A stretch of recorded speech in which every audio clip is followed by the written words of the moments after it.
1922 അഹമ്മദാബാദിലെ കോടതി മുറിയിൽ വെച്ച് നടന്ന ട്രയലിന്റെ വിധി കേൾക്കാനായിട്ട് 200-ലധികം ആളുകൾ അവിടെ കൂടിയിട്ടുണ്ട്. അന്ന് അറസ്റ്റ് ചെയ്യപ്പെട്ട മഹാത്മജി ഒറ്റമുണ്ടും ധരിച്ച് മുറിയിലേക്ക് കയറി വരുന്നൊരു രംഗമുണ്ട്. അന്ന് അവിടെ കൂടിയിരുന്ന എല്ലാവരും, ബ്രിട്ടീഷ് ഒഫീഷ്യൽസ് അടക്കം, അറിയാതെ തന്നെ തങ്ങളുടെ കസേരയിൽ നിന്ന് എഴുന്നേറ്റ് പോകുന്നുണ്ട്.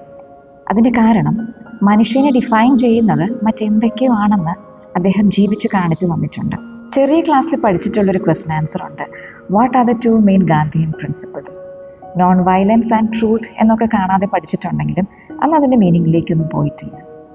ഇന്ന് എവിടെയോ നടക്കുന്ന യുദ്ധം നമ്മുടെയൊക്കെ ഡേ ടു ഡേ ലൈഫിനെ എഫക്റ്റ് ചെയ്ത് തുടങ്ങിയപ്പോൾ എത്ര ആഴമുള്ള ഡീപ്പ് മീനിങ് ഉള്ള വാക്കുകളാണത് രണ്ടും എന്ന് തിരിച്ചറിയുന്നു. അദ്ദേഹം പറഞ്ഞു വെച്ചിട്ടുള്ള ഒരു കാര്യം കൂടിയുണ്ട്. ഭീരുക്കൾക്കല്ല, ധൈര്യമുള്ളവർക്കാണത് പ്രാക്ടീസ് ചെയ്യാനായിട്ട് സാധിക്കുക. എന്നിരുന്നാലും let us hope, think and pray. Loka samasta sukhino bhavantu. Thank you.